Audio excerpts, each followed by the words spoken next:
दबिस्तान में अदब के जाने वालों को फातिमा ज़हरा और तस्कीन ज़हरा का अदब और सलाम।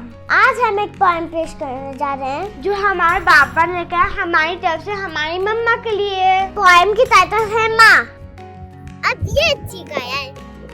तपिश में धूप की जो साइबान लगती है, तपिश में धूप की जो साइबान लगती है माँ ज़मीन पे मगर आसमान लगती है। उसी के दम से तो महकी है जिंदगी अपनी, उसी के दम से तो महकी है जिंदगी अपनी।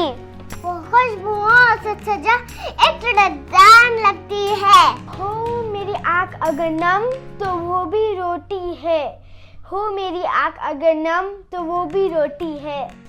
जो मुस्कुरा दो बहुत शादमान लगती है। परी उतरती है बच्चों को प्यार करने एक, परी उतरती है बच्चों को प्यार करने एक। वो मेरी माँ की मुझे दास्तान लगती है।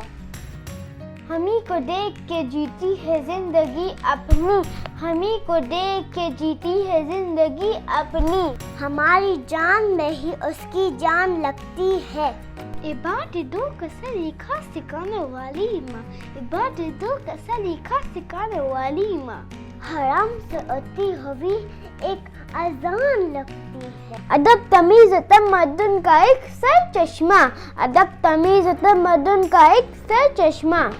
हमारी माँ हमें उर्दू ज़बान लगती है। Thank you.